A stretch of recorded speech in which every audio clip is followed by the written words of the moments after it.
Money soldier, I thought I told you. Only rocking with the agent and the broker, yeah. Move over, we getting bolder. Making moves like the agent and the broker, yeah. Generational wealth, they bout that. Yeah, we took some L's, but we bounced back. Financial literacy, got that. Closing up the wealth gap, yeah, I'm black. Welcome to the Agent and Broker Podcast, hosted by Julian and James. And you know they bringing nothing but that black boss talk, man. Cause there's no currency stronger than the black dollar. And it's time we let the world know. But first we gotta grow though, and that's for sure.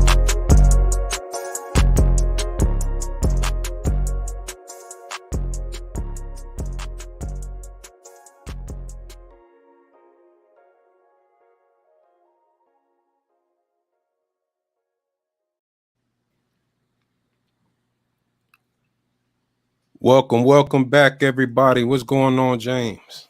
Man, I'm here. Just ready for this show, man. How you doing? What's going on, brother? Doing great, brother. Awesome. Can't complain. It's been a good break, but we ready to get back to it. Welcome, guys, to another episode of the Agent and Broker Podcast. I am your agent, Julian, the agent, license W6266089. And I am your broker, James Denizier, license number W282336, down here in Orlando, Florida. Woo. Yes, sir. Yeah, another episode, y'all. Episode 25, actually. So we brought a dope guest tonight, man. I couldn't wait to bring this lady on, man. She is phenomenal, man. She's local, actually. She's from the Lake Mary area. Grew up there and dominated the basketball scene down here in Central Florida and then around the country, honestly. All-American basketball player out of high school, and was just, one of the most prolific and high-profile athletes to come out of Central Florida. And that's just, the tip of the iceberg there. Like, honestly, this girl, she's killing it now. Like, she's taking it to the next level, man. And she's helping other people get to that level as well. Other athletes and people in general, mainly athletes, because that's who she relates to. Who I relate to. I played the game of football, played some basketball in high school as well. But I remember you mentioned you not too much. You let the sports go a long time ago. Is that true, James, or what? Yeah, man. I mean, it's just saying, I let the sport go a long time ago, man. So I go weighing on them, man. Maybe making money is my sport right now, I hear that for sure. No doubt about it. But yeah, I wanted to definitely before we bring Morgan on to cover any news or anything like coming up, anything in the past. I did want to shout out our intern that we did have, Josiah. This guy is killing the game. Another one of our students who got licensed, Sharif, as well. So he's licensed, he's appointed with his carriers and ready to make money now.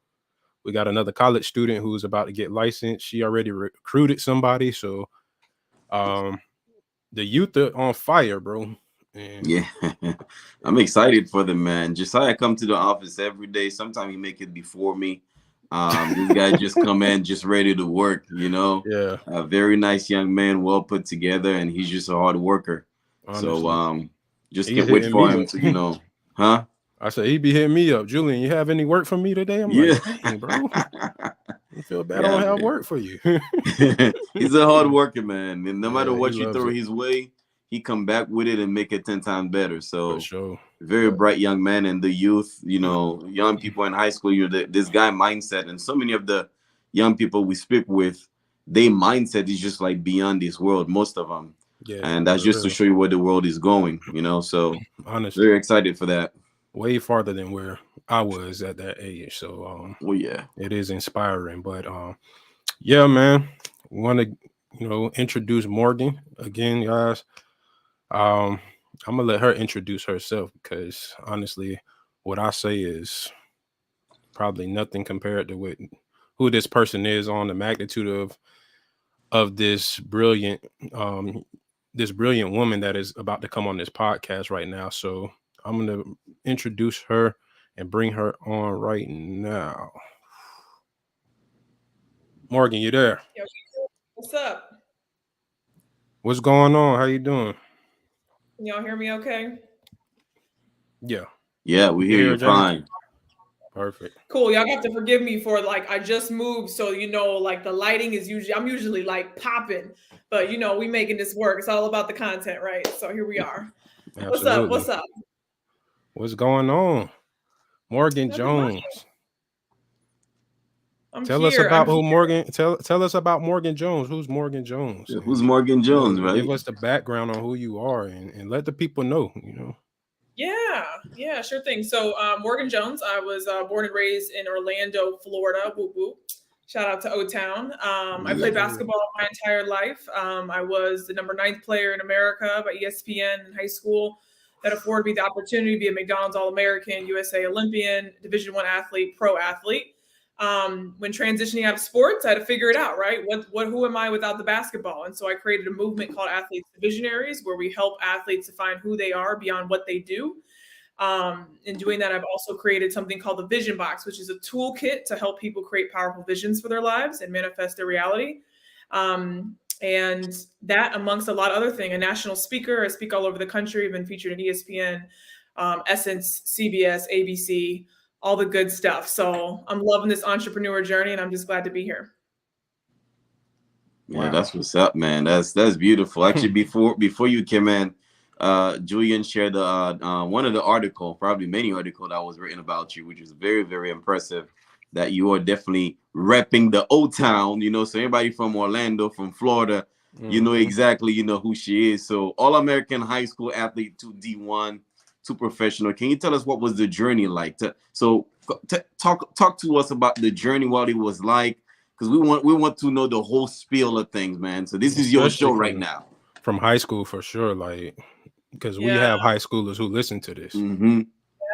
Yeah, definitely. So what are the deets? So in high school, it was definitely a different time than I think how high schoolers are experiencing it right now. I heard you guys speak a little bit earlier about the mindset of young people early on, and even just around conversations around money and financial wealth and what that looks like. I can't say we had that, right? For me, it was ball is life, and that's the way to go.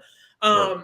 So I'm very, very much, encouraged by how we're expanding young people's minds and their capacity to dream and believe in the wealth and what they create for their lives. For myself, I put the work in. I had some really great people along the way. There were many times that, I could have been pulled left. Luckily, I was pulled back right. And in doing that, I was afforded some really cool opportunities. So when you said, there were some good people around you, was it your parents? Was it family or coaches? When the coaches saw the potential in you, did they push you? Like, where did that sense of work ethic come in? Where did that come from, really? Because not everybody has the work ethic. Okay, you may have the skill set, but the work ethic may not be there. So where did that come from? Yeah, so I would say my work ethic, one is I've always seen my sister always had a really a clear kind of path of what work ethic is in front of me. I also was able to seek out and find people that I wanted to emulate. And so, it really came from one, my parents were coaches, so I was always in the gym. I was there whether I wanted to or not. I'm a big believer that your journey and the people that are along on it and are in it are there for a reason. They're there to guide. Your parents have a set of experiences or lack of experiences meant to motivate, inspire, and kind of make your path move one way or the other. So nothing is a mistake. All the people that you meet in your life are for a reason, season, or a lifetime, and it's up to you to choose. Yeah, that's pretty cool. I like how you mentioned parents, because as we were looking at, I have conversation with a lot of young people, so some of us are very fortunate enough to have parents to actually, make the path for us, give us guidance. And some are very unfortunate. And this is, Julian and I, we're always talking about keeping the family together, because parents play a major role in the success of a child. Oh, yeah. So, here you say, it's like, okay, you know what, whether I wanted to be in the gym or not, I had to be there So, but that's the result of you being here, you know? So when you think of these times you didn't want to be there and then see where you are right now to, you know, today, how does that make you feel going through that, you know, process mentally? Yeah, I mean, there's definitely like a lot of things that to become great at anything, right? To do anything that, you know, is worthwhile, right? You're gonna have to be comfortable with being uncomfortable. You're gonna have to get to a point where you're able to push yourself, you know, towards your goals, and that was a huge thing for my family. My mom always used to sit us down when it was the new year, and say, "What are your goals for this year?" And I could tell you, I kid you not, I used to think it was lame because I'm like, "Mom, who cares? Like, we just gonna go through the year. You know, when you're young, you just think you know it all." She was like, "No, write down your goals." And so every year we had a habit of writing down our goals. And so it's very similar to what I see in my life now, which is I'm always thinking, well, what's the goal, right? What's the next thing that we're looking to achieve? It doesn't mean it has to happen overnight, but what direction are we going? And so that's ultimately what I do now, is help people have vision for their lives, because if you don't know the direction you're going, you can get lost really, really quickly and easily. So would you say that you had, so that direction was pretty much like, you know, with the people around you, that direction was a bit more clear for you as you were going down this route. So as a D1, I mean, not even D1, before that, All-American athlete, you can get caught in the limelight, you can get caught in the glam and all of that.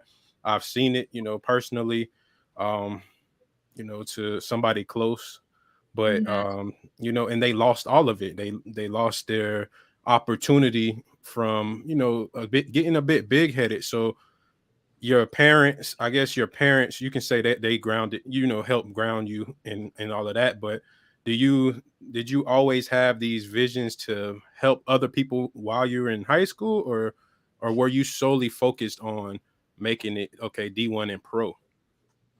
I've always had the vision. And it didn't always look like I was never like, my vision is to help people. That was never like a conscious thought, right? Like there's always a lot of things that are happening along your journey as you're simply just putting in the work and showing up, that are really happening on the inside of you, and that like you're impacting other people by simply showing up and just doing the work.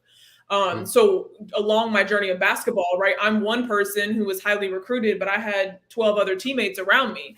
And so they all went to college too. They all got scholarships too. They're all, you know, $90,000 back in their pocket they're not in debt. And so I think, you know, I had opportunities to go play for teams in Nike and Adidas and all these other places, to be able to play with all of the top players. And I was like, no, I'm not leaving my community. Like, I'm not going to leave my community, leave all these girls who they could get scholarships by being on my team, and all those coaches that come to watch me can then see them. Like that was a thing for me. At the time, it might have just been like, oh, they're my friends, I don't want to leave them. But like hindsight, when I look back, like I had a responsibility on my shoulders. And the greatest thing is like, it's good to have responsibility, right? Like it's good to mature in a way that you're able to help other people's lives through the work that you're doing. Wow. Yo, James, she's a beast, bro. Yeah, you can tell. You can run the company easily. Yeah, for real.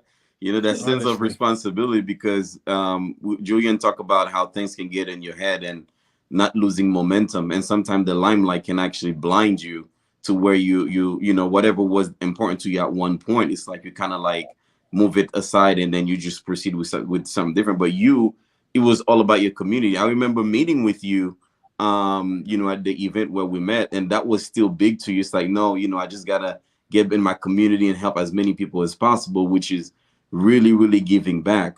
And all great success stories have a component of giving back, you know, so I really appreciate your work on that one. So, I mean, Julian, I don't know if you want me to move on to the next question, because that, I mean, she's just killing it right now, man. Yeah, go ahead, bro. Like, let's dive in and unpeel everything we can. Awesome, man. So why choosing entrepreneurship, you know, over the professional basketball, and how is the transition for you? Yeah, so it was hard. You know, transitioning was very difficult for a lot of people that have been doing the same thing for a very long time and have gotten to a certain level and have to look and say, okay, now what's next? You know, what do I do? So for me, that was challenging, very much so. So, you know, I wasn't just like birthed into like this, you know, oh, I'm an entrepreneur and now I'm doing this and I'm doing that. And like, it's, people see the outside, they don't see the bottom, right? And so my thing that I've just like learned to embrace because of all of the wisdom and insight, discernment that I've gotten from the bottom is like, embrace the bottom. Like be okay with being at the bottom because you're there for a season of your life. There really is like a reason that you're there because there's a bigger purpose in where you're trying to go. And sometimes you need to sit down there, you need to be refined and you need to be shown things and you need to be, your eyes need to open up to certain real priorities and responsibilities and vision and discernment to be able to actually walk out your calling and what you're going to need to do here in the future. Because there's one thing to say, like, I want this platform, I want this influence, I want this money, but you get it and you don't know what to do with it, then what? So it's actually almost better to go the other way, right? And get down in the dirt and be in a hard place so then you can stack the right way instead of just going quick and then falling hard. That foundation, boy. Yeah. Whoa. That was major. Okay, so to go back a little bit on that, and I agree 100%. You know, I look at it like, you know, gotta get comfortable being uncomfortable, really. And during those times is when you learn the most about yourself, for sure. And athletes go through this. It's an identity crisis, of course, because when, especially at a high level, if you're at a high level like yourself, people who made it to the pros or people who football has been their entire identity, it's hard to kind of like, I guess, transition into the real world. It's almost like a fake. I don't know. I'm not going to call it fake, but it's like you've been boosted here all your life. And then once they take it away from you or it's taken away, like you don't know who you are. You don't know what to do. And during that process, that transition was from where did you start it at? Like, were you playing pro ball already?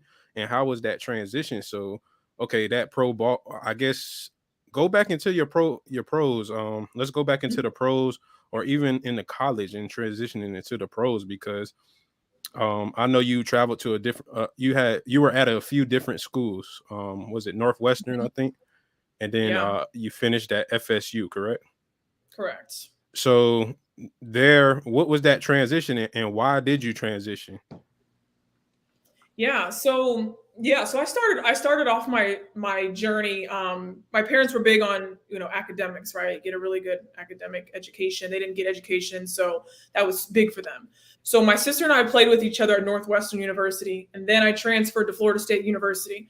The reason that I transferred was because I was at Northwestern and I always knew like inside of me that I wanted to really be a part of like an athletic experience. I would ask myself certain questions like, okay, let's say basketball goes terrible, nothing goes right. What do you want to say about your experience at the end?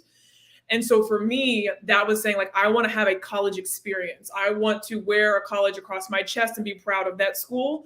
And I want to have a good time. I get 4 years doing this. Like, I want the experience. Northwestern was very academic focused. So that's why I transferred to Florida State. When I went there, I was really big on like, I don't want to go into a program that's already established. I want to go into a program and help build it. Hindsight, why I'm probably an entrepreneur right now. I like building stuff. So I went into Florida State and we had 6-7 players. And then we weren't even ranked. And by the time I left, we were the top 10 team in the country, 1 game away from the Final Four. So I got to experience building that, being a part of like the grit and the grind of that. While I was there, the football team won the national championship. So that brought a lot of really great energy to the university.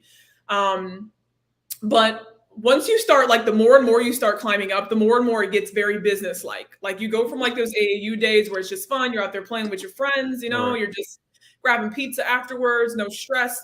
And then all of a sudden you get to this very top level and like everything's about stats. You're basically a number. And so how did the data show up today? And if it didn't show up good, well, you're no longer effective. We might need to move you out of the system. That's kind of what that's where it started to go. And so once I finally got to the pro level and I started getting paid for it, that felt really good. But it was still that same dynamic where I was basically like thrown out at any moment because I wasn't hitting enough shots or I wasn't scoring enough. And so I started really looking at like, man, is this where my value stops? Like, is this it? Like, if I don't put that ball in the basket, like I'm worthless. I don't have any value. So it was a really hard conversation to have with myself. And so I put down the basketball and like, you know, try to pick up like who I was again and dive into my qualities and my identity without the basketball. And it was a lot harder. And I realized it was like it's not talked about enough in the athlete world. And so in kind of picking up those pieces for myself, really going low, I then said, dang, I gotta get my life together. And so quite frankly, what I did was I went to this conference. I went to this conference where a friend's like, hey, I got an extra ticket. Do you want to go? I'm like, sure, I'll go. I went, no expectations. And this woman was up on the stage and she kept talking about the power of a vision board and how you can literally manifest the life that you want for yourself. Like if you can start training your mind for the direction and the things that you desire in life, like it needs instructions. And so I was like, really? Like, really? And I was so desperate, right? Because I'm like, I don't even know who I am anymore. Let me just try this vision board thing. So I went, I like grabbed all the magazines. I was like, you know, Uber driving on the couch with mom and dad, like in my room with some scissors. I got all the materials and I made this vision board of like who I wanted to become. What did I want to see for myself? What type of impact did I want to have? What type of words that I want to be anchored in? And so I created this powerful vision board and then I got it laminated and I put it up on my wall and I would just look at it every day as I was walking by. And that was five years ago and 80% of my vision board has manifested.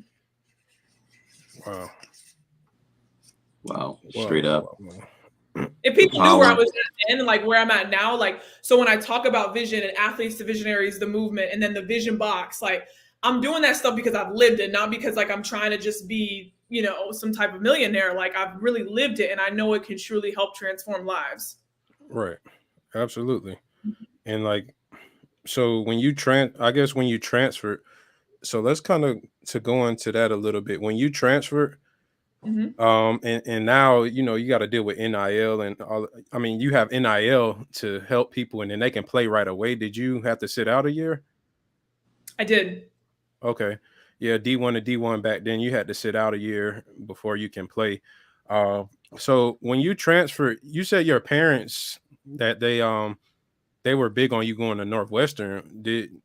How was that when you wanted to leave Northwestern, and how did they react to that? Was that a bit uncomfortable telling them that you wanted to transition and go to FSU, or did they fully support you?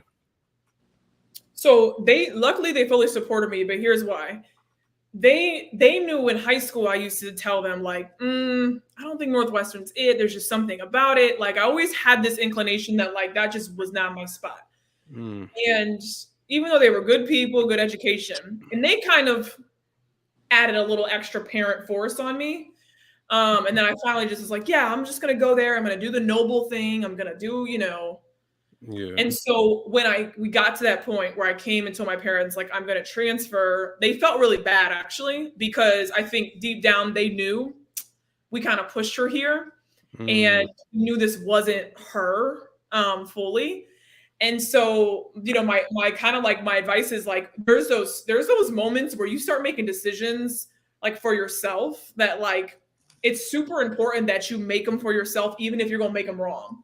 Like you've got to have that experience, right? That practice making those decisions for yourself as early as possible and trusting yourself. Like no one knows you better than you. And I want young people to understand that and like take those risks and like listen from within, because you're being led and guided all the time. It's just the outside voices that'll direct you ways that like your inner knowing already said, go this way. So let's shorten the curve. Wow. Yeah, that's neat. You guys, I mean, have y'all ever like come across one of those type of kind of crossroads where you had to just decide like, I got to go this way, even if it pisses me off? Plenty of times. Plenty of times. The thing is, you in life, you always think this tough decision. It's like so big, and then the moment you make them, you're like, oh, okay, I went through it, I learned, okay, let me just move on, you know? Right. So yeah, of course, we've been through it, you know, me, especially as an immigrant coming here to the US, it's a whole different story. So I just wanna kick back a little bit. I remember going through I went to a big conference with right before Kobe passed away. I believe that was his biggest conference with the company we used to be in, and he was talking about athletes when they move away from the game, they go through that withdrawing. I know you touched on it just a little bit, and he was talking about his process. You know, when he retired, he was actually going to be. I mean, he started storytelling. You know, that was his profession. And I remember him sitting there saying that when he decided, you know, okay, this is it, it's the end for him, and it's like, man, they sending psychologists to him and to speak with him, and he's like, bro, I'm fine, you know, because he already mentally made that transition. But he did mention he saw so many athletes going through that transition, and they really go through it. And I know you kind of like passively touch base on there, but I want you to, if you can give us a great example, you know, when you was like, okay, you know, if my life, like if I don't put this ball in the basket, so that's what all my life is depending on. And so you have to kind of like refine yourself through that transition. I know there had to be something really, really that stick out that I would love to hear about, because I'm pretty sure there was that one thing you went through that was very difficult doing that transition to be who you are today. That's my main thing right now as you're speaking. Yeah, I mean, that means you're definitely listening. That's a great question.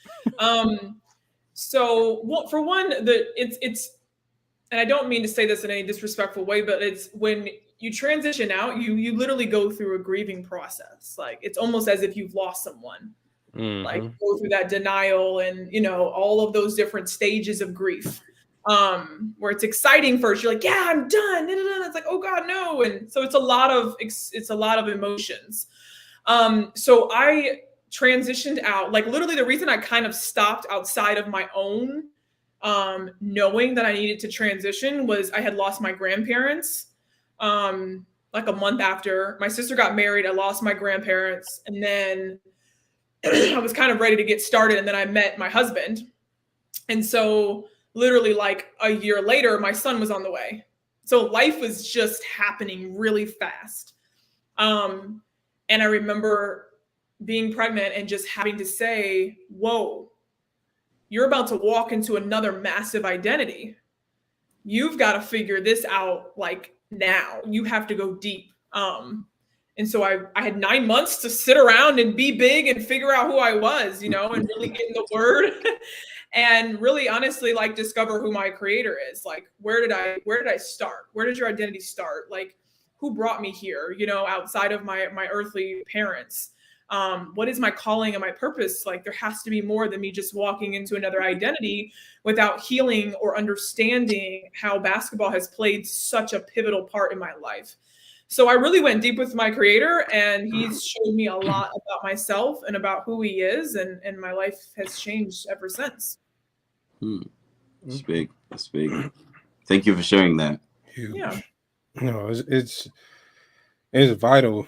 Like, I know people right now who are dealing with that, the identity crisis, and it's hard for them to really come out of it, honestly. And it's a very, I guess, a depression, like you said, there's multiple phases to it. Is you know, it really is like the grieving process. It's so crazy that you kind of compared it to that, because it is. And it's like you either, I guess, that identity of who you were before pretty much died. It's no longer living. So it is grief. Yeah. And you have to relearn every single thing. So during the relearning process, okay, you're pregnant while you're doing that. Again, it's like superhuman we're talking to, bro. Right. So you're pregnant during this process, and is that when you kind of decided, okay, I need to help others figure these things out and came up with athletes to visionaries? Was it during that time, or did you already have that in place?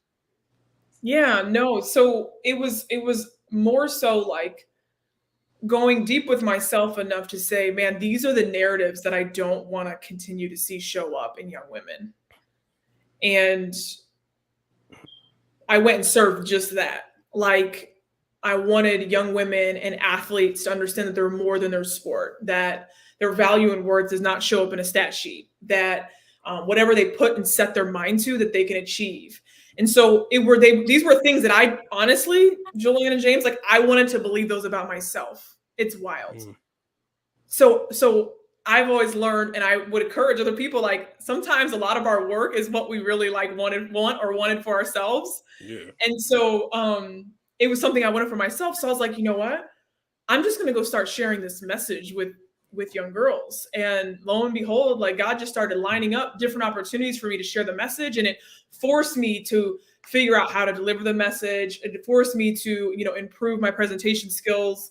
And once I started doing it, the feedback that I got was like really impactful. And so I felt like I was really onto something. And so really I just kept following that path, which has led me right here, right now. But I started in one classroom, ROTC girls. I spoke to, I brought them some sheets of paper. I talked about like just different stuff. And it was, they were crying. It was so impactful. So it started that one classroom, and now you're like in big time partnerships, and we'll get more into that in a few. But so the transition was All-American basketball player, Division I. Like you were moving, so you were in Orlando, then you played in the McDonald's All-American game, right?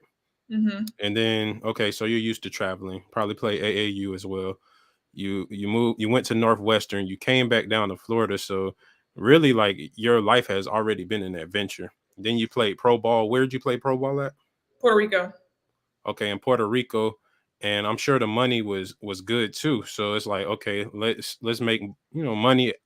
I'm making money playing pro ball, and now getting into entrepreneur, starting a family pretty much, like you said. And now we're making money. But now you're transitioning into the real world. No more pro ball. Did that income stop right then and there? I'm sure. Yeah. So how was like the support from your husband during that transition? Was he in full support of your decision? I know you had a child, but was the dynamic, mutual and everything? Was he there to support you as you transition into entrepreneurship? Yeah, definitely. Definitely was there. He had a good job, so he was able to financially support. But I also think like with our age where him and I are at, like we were both figuring each other out, like and folks figuring ourselves out. You know what I mean? Right. So new to not be totally engulfed in our sports and our identities as athletes, that it was a lot of just trying to discover like what is it and how does it work. And sometimes you guys know this, like you have a vision for something, you're not fully sure how you're going to get there, but it's there, like you can see it in your mind. Absolutely. And you're just trying to work to the point where you can hold it in your hands. Right. So this new identity, how did he adapt to it? So I'm sure when he met you, you were Morgan, the basketball player. So now you're the entrepreneur. So now it's like he's married to a different person. So how did that, how did that impact your relationship? Like certain, entrepreneurship is, Jane, I think a few episodes back we covered, entrepreneurship and relationships. Sometimes it can impact it positively, and it really just depends on the person and their mindset. So how did transitioning and becoming an entrepreneur now, because you're at a different mindset level now, and it's interesting that you say that, because that's true. It's like you're kind of the crazy one, like entrepreneurs are the crazy one. It's like we totally believe it in our brain, like it's right. What do you mean? It's here, we got this, Right. And then if you have a partner who's like super safe and like very much salary and stability and stuff, you can like it's a good balance. So we end up balancing each other out in that, where he would much rather be very steady, know where the check's coming, what he needs to do every day, and I'm like get bored doing the exact same thing every day. It's pretty unique, man. Huh? figuring out that kind of that balance, right? Like, you know, 2 entrepreneurships in the same house, all the fumes running on risk may not be the best. Not good at all. Gotta be some sort of balance. Yeah, definitely gotta be some sort of balance. And people, I mean, for anyone who's really looking into being an entrepreneur, this is really something to. I mean, I always tell people, if you're in a relationship, you may already have a spouse, just make sure you understand each partner understand the role.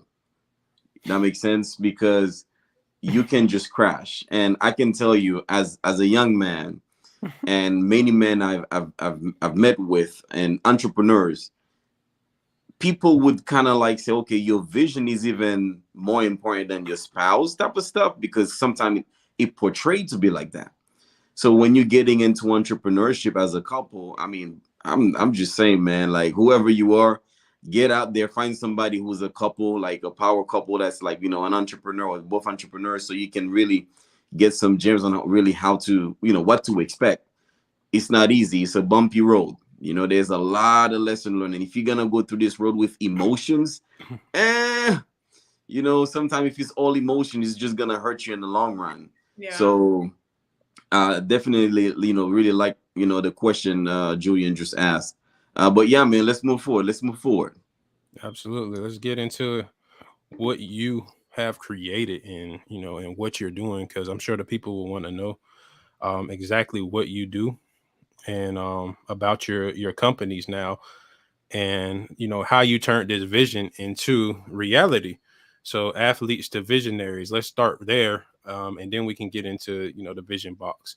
But let's start with athletes to visionaries, and, you know, exactly what, you know, your company is and how you know, transition and how you plan on growing the business. Yeah, definitely. So athletes to visionaries, in simple terms, it's a movement. We provide products, programs, and events that empower athletes beyond the game. So it's something that, you know, the message anchors it, right? The deliveries can change. Whether I'm speaking, whether we're creating products, whether we're doing events, that can all pivot. I'm not personally a person where I want a full staff. I don't dream about managing a bunch of people. I dream about a dream team where everyone knows what they're doing on the squad, and we all show up with our strengths. So that's me as an entrepreneur. So I have managing partners. I don't really do staff. I'll do contractors, freelancers, things like that. But you know, the best thing, you know, the entrepreneurship, finances are huge. I think that's something I learned. Like, if I could go back, I would have started with the foundation first. I was, you know, me and my service mindset, you know, I just went out and started doing everything. And then I had to come on back and like build out the foundation for it. So I think there's just like a healthy balance for anyone that's listening that wants to get into entrepreneurship or is doing entrepreneurship.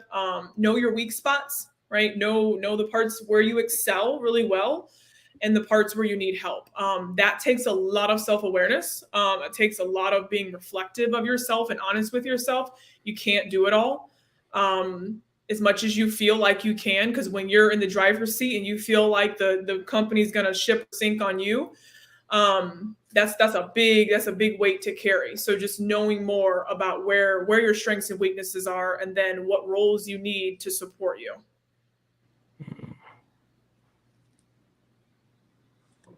Some gems, some major gems. For sure. Honestly.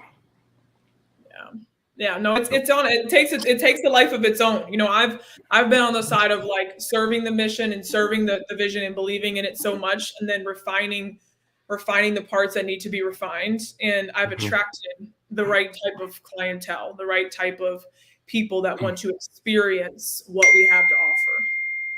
And when you say clientele, what type of clients are you attracting? So let the people know, you know, some of the contracts you've closed, and from when you started to now, and what you know, contracts you currently have. Yeah. So I've worked with major sporting apparel brands. I've negotiated 6-figure contracts with them for our events. I've also worked with the junior NBA. We do a deal together licensing agreement for them. I speak for them all around the country at their events. Google is also one of my clients. They use the Vision Box during the new year. And so YouTube in particular is, Google's big, and YouTube in particular. And we've expanded year after year in 3 departments for Google. So we ship Vision Boxes internationally. I've sent them to Africa and Switzerland. And that's been really a cool experience to have your product and something you've poured so much into be able to go international. That's really great. But I also feel like I'm just getting started in so many ways. You know what I mean? Like, it's like you hit these milestones, like even being featured in Essence for me was huge at 25. I was featured in Essence. I did segments on ABC and CBS for my mission in the message. So I've accomplished a lot. I don't really slow down enough to celebrate the accomplishments as I should. But I just see it continuing to just grow to spaces that I can't fully comprehend yet. So when you're just in the nitty gritty of doing the next step in the work, looking back, it's like, wow, there's been a lot of growth and there's so much more to go. It's really dope, man. And that's where the vision come in as well, the vision board. Because once you get to a certain, level or step, you're like, okay, I'm not going to dwell into like celebrating. Okay, it's really more like, okay, what's next? So let's go ahead and refocus and, focus on the next goal, which is pretty dope because, a lot of time when things are happening so fast and it's a good thing happening, a lot of time we lose focus. A lot of time we lose the vision and dwell into like the celebration and whatnot.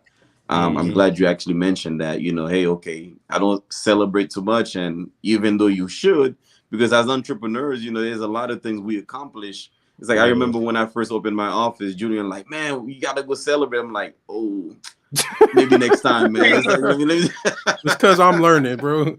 Honestly, I don't celebrate either. Like, but then at the end of the day, it's just like sometimes you do celebrate the little things, the little accomplishments you make. But I know me too. At the end of the day, when it comes to me, and I celebrate, I feel like I'm getting too comfortable, and then it's like something bad goes. I know, and that's left. Like, let me not do that. Right. I know. It's like that's hard. I think that's even psychologically like a thing we gotta work on a little bit, is celebrating ourselves. For sure, absolutely. So like, okay, you mentioned athletes to visionaries, and then you also mentioned the Vision Box. Now let's talk more about that, because you say you had a deal with Google and you're sending Vision Boxes all across the world. So what does that Vision Box consist of, and how does it work, and what is the Vision Box? Yeah, so a Vision Box is literally a box, and inside of it has everything you need to create a meaningful and impactful vision for your life. You're not going to open up the box and see, Lamborghinis and a bunch of money, right? Like, it really guides you into a journey into yourself. Because I'm a big believer on authentic vision. I think each one of us have a vision on the inside of us, something that pulls at our heart and tugs at us every day that the world is waiting for.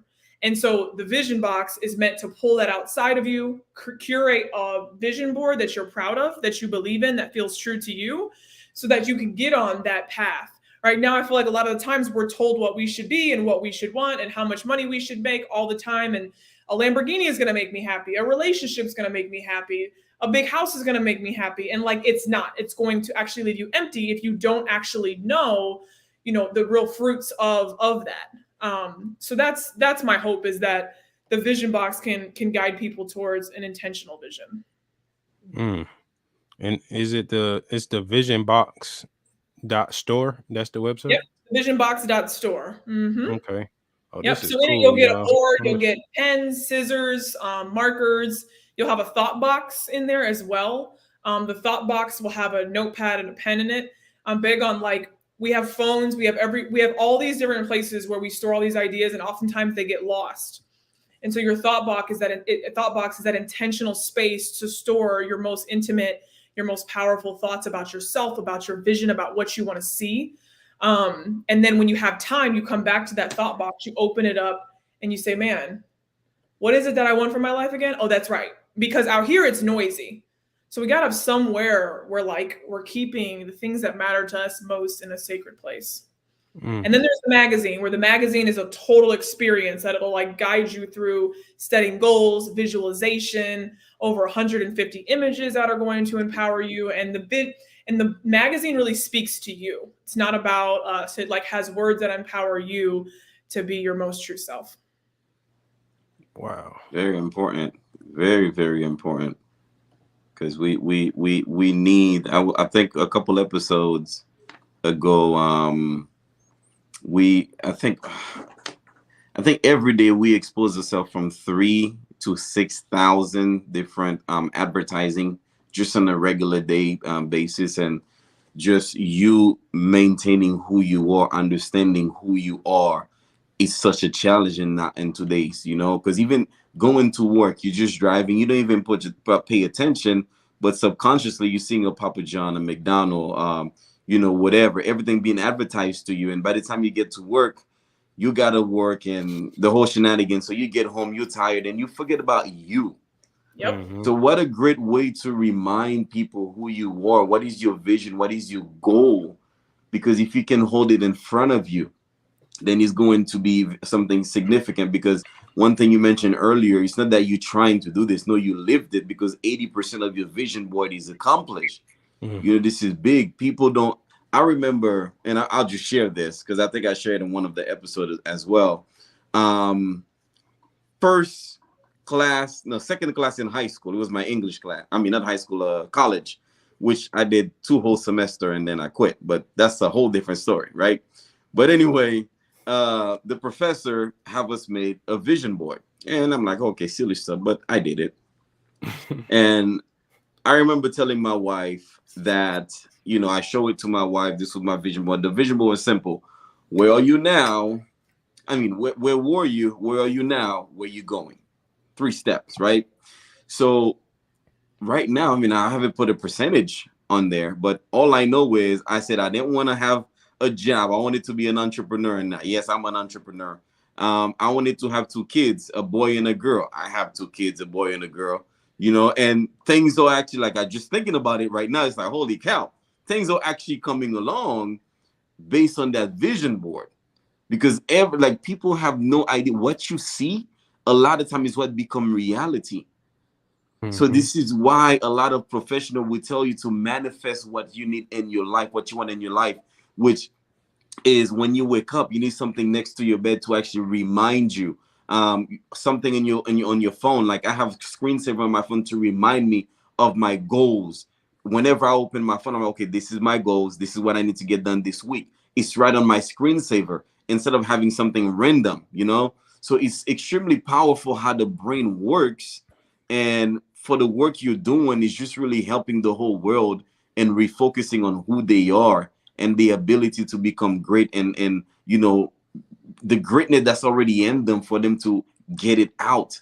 Why? Just by just reminding them who they are on that box, which is something simple but extremely, extremely powerful. Extremely genius, honestly, and I pulled it up so we can show people. Look at this. It's an actual box, and look at it. It's actually very nice. The packaging is look at this. Is really nice. And honestly, this is well thought out, Morgan. I can't even lie. It's $1 million product. 100%. It really is, and like you said, you get a contract with Google. And wasn't your attempt for athletes, and Google ended up contacting you? Mm-hmm. Wow. Yep. Yeah. No, it is, and I designed the box. I manufacture the box. So anyone that's on here, don't cheat the hustle. Some of the greatest advice I've gotten, from a mentor that I look up to, is everything that you want to know is on YouTube. It's out there. It's out there. Go teach yourself. Don't wait around for some big amount of money or some perfect person to come along and tell you, just go learn, go figure it out. You'll in doing that, you're going to be so much better off in the long run than trying to take shortcuts. So 100%. Yep. Facts. Man. Then the Vision Box pivoted during COVID. That's how that was born. I used to do events, and the events had to shut down. I literally was on my way to the Final Four to do a big women's event there, and had big sponsors, all these speakers and everything. Boom, COVID shut it down. So I was sitting, and I'm like, I don't do well sitting. I gotta create. So I just started creating, and I was like, man, what if I can put all this stuff that I've known, and like the vision board was powerful. Like, what if I can put it all into a box and like, ship it to people? Could I do that? And I just started figuring it out. Yo, that's fire. Honestly, right. There's so many athletes that need you. So you focus on female athletes. Are you thinking about branching into all athletes? I wonder what do you think that I guess on the male side of things, how would their coaches react to different types of things like this? Because now you get athletes thinking outside of the box, it's like, okay, you're gonna eventually get to the point where it's like, okay, this isn't all I am, and this isn't all I need. So it kind of takes their focus off of just performing, if you ask me. But how do you think that coaches would react, once this starts getting into all levels of sports, even into the male side? Uh-oh. Yeah, I think we have a little connection problem. Yeah, we right at the end. Yeah, right at the end, right? Yeah, it's amazing what she's doing, man. That's pretty amazing. Yeah, honestly. The box, the way it looks, the packaging is very just amazing. Professional. Yeah. Very, very good. Really good visuals, professional looking. It's honestly, it's actually genius, bro. It is. Put something in the box and then ship it off to even where Google, oh, she's back. So even where Google is, where it was to pick that up, like, so that obviously means something. But I know we lost you. Did you hear what I was saying or not?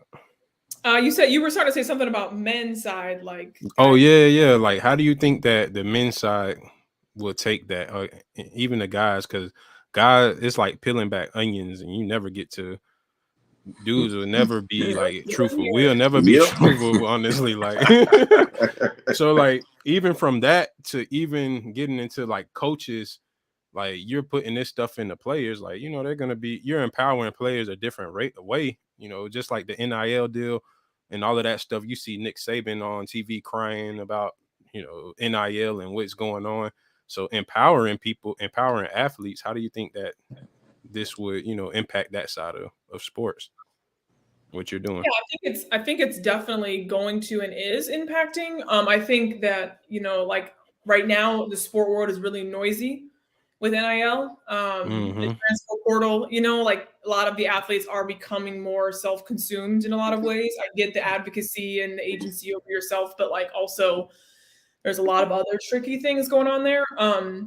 So with that being said, I feel like that's going to die down because they're going to realize it's going to trickle over into so much of their emotional and mental health. And they're going to lead to more other issues of athletes really not having direction after they don't get the NIL deal or whatever it may be. So I say all that to say, yeah, like they'll come around, like I'm in it for the long game, like I'm in it for the long game. So I just feel like everything is divine time. And as long as I just don't give up and I keep taking the next steps, that those opportunities will continue to come. Agreed. But I am looking for a dude that believes in it. You know what I'm saying? Just like I do. I really am. So Julian, I can give you a little flag. And we can go do this thing. Teach them. Hey, let's go. No, I actually know. I met somebody last week at Kristen's at her family reunion. One of her cousins, she married this guy Nate Sally. He used to play for Ohio State. He teaches executives in corporate right now, so he coaches them. But this is honestly something that we were talking about for a few minutes, honestly, I may introduce you guys, honestly. Yeah, there's like a negative connotation. Even James, like you had mentioned, you were like, you briefly said it when your professor was like, we're going to make a vision board. And people are always like, oh my gosh, a vision board, you know? Yep. Oh, yeah. It's super important, like who's delivering it, right? Who's delivering the message. So why they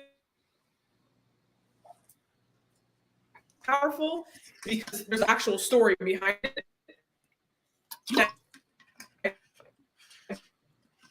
We're losing you. We're losing you, Morgan. You again. Boosh. She's done. But yeah, man, I honestly, for sure, I think I know somebody who is, already on that path. But I think you should definitely connect them. Yeah, I will. It just clicked in my head, but there was one thing I wanted to revisit, but we'll see if she's able to get back on. But the whole thing of athletes changing their mindset, man, I can tell you there's so many, and there's so much stuff you go through as an athlete, just like identity crisis. Some people kind of never get out of that, and some people do, some people don't. Some people take 10 years, some people take 5 years, some people transition quick. So she was able to transition quick, but again, that came from background, upbringing, all of that. The right people in your corner for sure. That always that helps.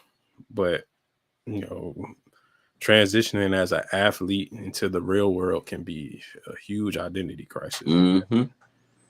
And from parents going through it to the athlete to everybody around them, like it affects everything, bro. And I can't count on my hands how many people go through it. Man, because when you think about it, man, when you eat, sleep, and breathe something, and out of nowhere, you got to make an instant shift, right? And people discount like how much mental pressure it takes for you to go through something that the outside world might see that's something that's like, okay, yeah, that's simple. Yeah, you used to play ball, like, okay, get over it. Let's do this, do that, or whatever. But nah, man, you was doing this your whole life since you was like 7 years old, and now you're 37, or now you're 40. Exactly.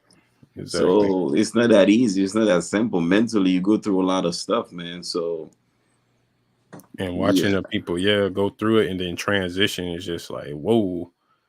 And you can hear people tell you stuff, but it's like you don't feel it. So it's like, okay, whatever. Like you don't understand. And then when they at this high level, it's like, okay, I've seen this dude play, or this dude was playing and making millions and multi-millions. So I was at that level, but I ended up slipping through the cracks. So you feel like you can achieve it or be back there. So it's like a burning desire. You want to hide. You want to stay away from the world really for a minute because you don't know who you are. But, that's... I wonder why it kicked her out. She said it kicked her out. Oh, that's weird. Yeah, I don't know. But honestly, it was a good episode, man. It's 10 o'clock, so definitely thank y'all for tuning in. I see Josiah was on here. Okay, what's up, bro? Right, Josiah. Thank you for your help and your work. If you are still on here and listening, we truly appreciate you for tuning in and supporting and helping us out as we continue to grow this brand and grow our companies and help people out getting insurance, man. And I kind of wanted to dig into that, but I guess we lost her really quick. But it was at the end of the episode. Hopefully in the future we could get her back on though. But you guys can follow Morgan at Visions with Mo on Instagram. You can go check her out there and then find all of her other, athletes, the visionaries as well. And then the vision box, all on her profile. So go to her profile, Visions with Mo, and stay in tune with her. She's also a manager, a GM at D1 Athletics, I think D1. It's D1 Sports or something here in Orlando. So they're opening up. It's gonna be dope. So you guys can definitely check her out there at D1 man. If you want to go get some workouts in. But thank you for tuning in, James. You got anything else you wanted to cover? Just want to say, man, I'm proud of what she's doing, and anyone out there that's watching, I'm pretty sure they're proud, because seeing a young woman just very empowered by changing lives, and not just in the country but around the world, to get her message passed to different stream so people can actually get all over the world. That's a lot of respect, man. So I have a lot of respect for what she's doing. And for all of you who are listening, I mean, I hope you enjoyed that episode with her. That was a lot of great things she covered. She has a very, very interesting background. As I always say, Julian and I, we're here to bring you different content, bring you valuable content, so you can learn. The whole idea is you can listen to one of these episodes and you take action. And if it make me feel good, I think I was talking to you about this individual who reached out, and I think we met her at the one of the event, and she reached out and said, "Hey, I was watching one of your podcasts. I have more question about the IUL." And then we went over it, and then come to, she get a policy. So everything we're doing is for you to take action. Absolutely. So if there is anything you hear that Morgan cover and you're interested in learning more, all you got to do is go to, at Vision with Mo on Instagram, or reach out to us and we can connect you so you can learn, because we want this to be valuable to you and we want to make a difference in your life. So if it's not this episode, maybe 20 episodes from now, but we want to touch you personally so you can do something positive for yourself and or for your community. So that's what I wanted to say, man. Have a good night, everybody. Thank you to all the subscribers. Thank you for all of you who tune in to us, and we really appreciate it. Make sure you share, and just come back every Monday. Share it. Thank y'all. Keep sharing it and keep tuning in. And like James said, subscribe. Apple Podcasts, Spotify, Google, and YouTube. Hit the subscribe button. So we do have the Agent and Broker YouTube up. So we can now start going straight to the Agent and Broker on YouTube. And also, like James mentioned, there's people reaching out just from this podcast. It's inspiring, y'all. Like, honestly, we covered, why people wouldn't get, or why people would get declined. And we have somebody reach out about getting insurance with a felony already. So there's people reaching out who are listening to the content that we never even heard of, people across the country. So that's very inspiring. Like James said, we thank y'all for tuning in, and we appreciate you guys so much. To our, our main supporters, thank y'all. And we, we're excited to keep growing this brand, and we will keep, the content coming. We're about to start pushing a lot of content online now. And thanks to the help of Josiah and, some other systems that we're putting in place. So y'all stay tuned. We got a lot coming forward, and, I'm excited.